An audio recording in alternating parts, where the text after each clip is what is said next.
All right, welcome into the Daily Fix. We appreciate you joining us. However, you're taking us in, we thank you for helping us grow every day. Please forward this. Let some other people know. Like, share, and repost and all of that to let people know what we're doing every day. 12 Central Standard Time, right here.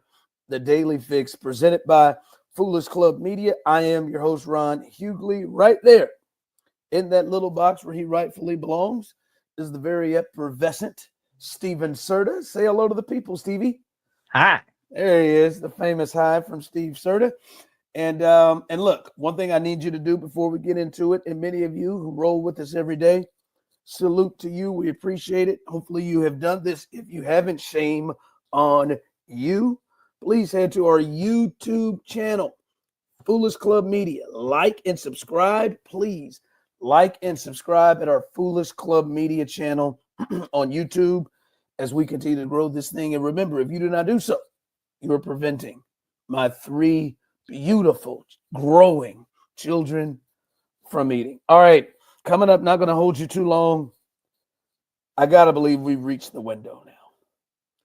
I've got to believe we've reached the window with a couple of celebrity icons. We'll get to that in just a second. And Cam Newton said something yesterday that's gotten a lot of attention. For me, I understood what he said, but I almost got a completely different take from what he had to say. We'll do that in a bit, but let's start here. Throw up my 2 minutes, Serta. The hatred for the Chiefs has gone to such a level and lengths, Steve. It's now people are just flatlining themselves and hitting us with, I've heard this, oh, I don't want this matchup. Oh, this is going to be a boring Super Bowl. We just saw this matchup 2 years ago. This is going to be boring. You're lying. You're lying to yourself, to your family, and to your country. You're lying. You're lying. There is no possible way this thing is boring. No possible way. None at all. And I know when you say, all right, don't say none. No, none at all. Because this thing will draw in casuals, hardcore fans, whatever.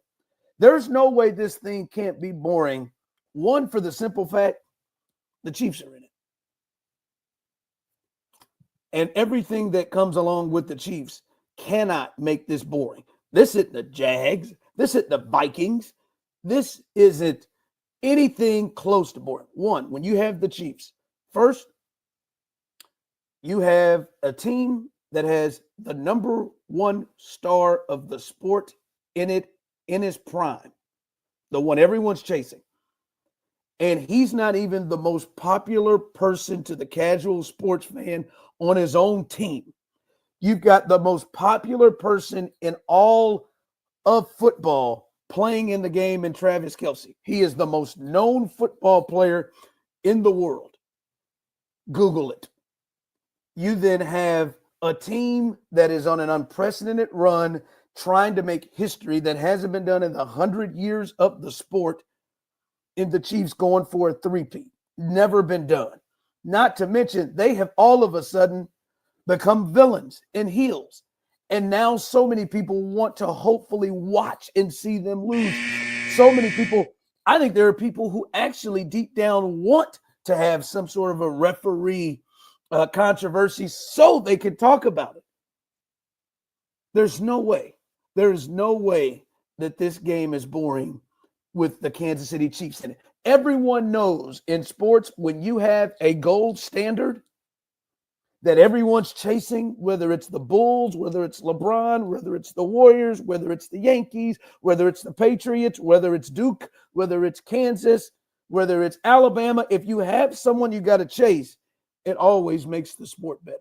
And if that person or that team you have to chase is a villain, Tiger, Serena, all of that, it brings up even more. Not to mention, Steve, there's one of the largest American cities in the country on the other side with stars as well, including a city which fan base makes people feel in some sort of way. No way this thing is boring. And it's not like the last time they played in the Super Bowl. It wasn't a great game. because it was. Get out of here. Stars all over the place.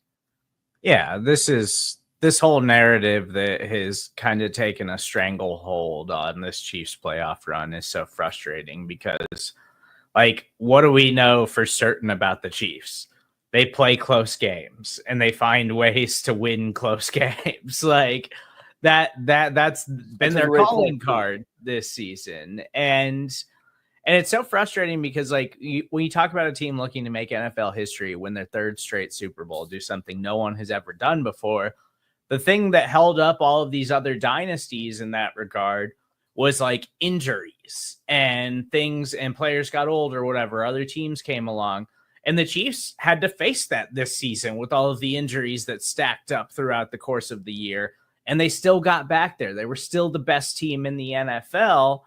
And we aren't even like talking about that they've overcome all of that. And so it's like, if that can't even stop them, what can stop them from keeping this thing moving if they win this Super Bowl? Like, that should be what we're talking about this week, not whether or not this is a boring matchup. It's just not. It has everything anybody would want. It's got Taylor Swift to draw in even more casuals. It's got a huge American city. It's got stars all over the place, both known and really good on the field. There are 10 all pros on the field. And that doesn't include arguably the three biggest stars in the game in Patrick Mahomes, Travis Kelce, and Jalen Hurts. There are 10 all pros on the field, not including those guys. Those guys aren't all pros. It's got everything in this game. All right, Cam Newton. Cam Newton, this has been making the rounds, sir, and I want to show the video to the people. He had this, he was posed the question, all right, would you rather have your MVP or would you rather have a Super Bowl ring? Here's Cam. We've got a former league MVP right here on the set right now in Cam. I ask you, Cam, if you could give back that league MVP for a Super Bowl championship, would you do it? Nope. Oh. Really? Really? Wow. Because you have to ask it through this lens. That was a very journalistic viewpoint or vantage point or response, Stephen A. I'll ask you this question, and, just to pose this thought. What's more important, impact or championships? You look at a guy like Allen Iverson, or you stood up on the table and blah, blah, blah, blah, blah. Everybody's not going to be Michael Jordan. Everybody's not going to be Patrick Mahomes. Everybody's not going to be these individuals who have the luxury of saying, hey, I not only dominated this sport, but I also have championships to back it.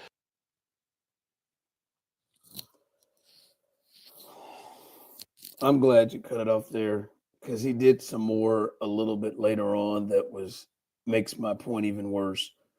Steve, I'm going to be honest with you.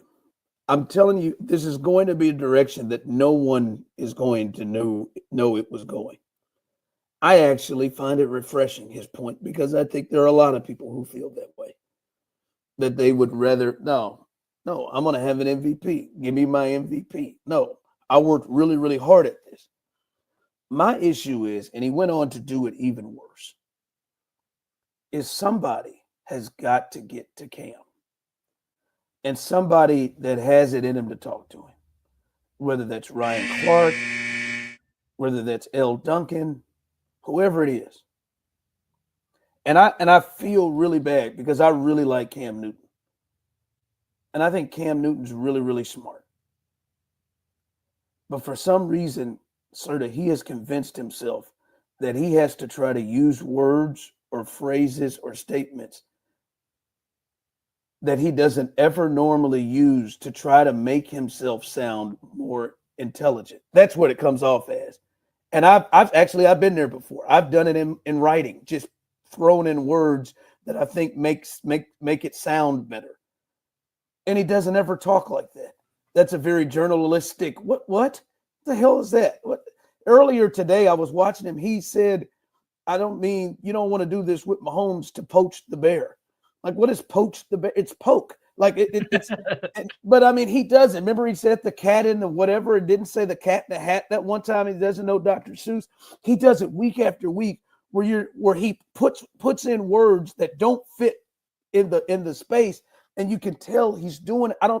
it feels like to me, and I don't know, it feels like he's trying to match Stephen A for his vernacular. He's trying to match. And dude, just go up there and talk the way you normally do, Cam. You don't use sentences like that. That's not how you normally talk. Journalistic. What are you talking about? At the end, he said, I'm not trying to be individual. I can't remember what he said. It was just something where it was like Cam tried to just put that in there because he felt like that was just talk normal, man, because he's a smart dude. But when he puts in words that don't fit there or don't fit the meaning or just blows phrases, it just makes him look what he's trying to avoid to be. It's just sad to watch him week after week. And it's just like, what did he say? Yeah, I mean, have you noticed that with Cam? Have you noticed that? Yeah, but I just feel like it's like the Cam that we get publicly isn't, I don't think, who like Cam always is. Like, obviously, like the big personality, the fashion, the things like that. But I think like when he's speaking with a camera on him, I don't think that's the real Cam Newton. I think he's dressing it up instead of where it's like, we know Cam's not lacking in personality. So someone needs to just be like, hey, man, just be genuine. Or like, intelligence. Don't turn this thing on when the camera gets on you. Like, just be who you are because we know you got personality. Yeah, he shows it's just like his word choices. Like it's like, and I know people, like I said, I have done this in writing. And I remember my wife, one of the first lessons, she's like, dude, just write how you talk. It's weird when you don't, when you try to add words in there, like you try to put in exclaim instead of something else because you've seen it in a book. No, that's not how you talk. And I just wish somebody would close and get to him and say, hey man, just use the words that you normally use, boss. Like, because he adds endings to words that make them not words. Like, if that makes it sense, because he makes it sound, it's just strange. All right, finally, can we get here? Steve, I think we got to be close to decision time with Travis and Taylor Swift. We are. I mean, this is. I'm not going to say. I'm sure there are odds and props if he does it on the field, if he does it, but I think we have got to, we're getting really close to him driving this thing home. Like, tell me if I'm wrong. And I know you don't have as much experience with, well, hell, I don't think you've ever proposed to anybody, Steve. You don't have as much experience, but I think we have arrived at the place where both parties knows the answer would be yes, right? Like we've arrived, like we've reached that point, right? Where both sides understand. Because sometimes you don't propose when you're not anyway, I know for me and anybody I've ever talked to, for the most part, when you propose, you know what the answer is. It's just about putting it together. I feel like we're 2 years past this sucker. And I think obviously like celebrities, their timeline is even earlier than most. I think we've reached the point where Travis knows he's getting a yes. And now I think we're into a space where Taylor's like, yo, Judge, I'm 35. Listen, I've listened to Taylor's songs. My daughter met Travis Kelce through Taylor Swift.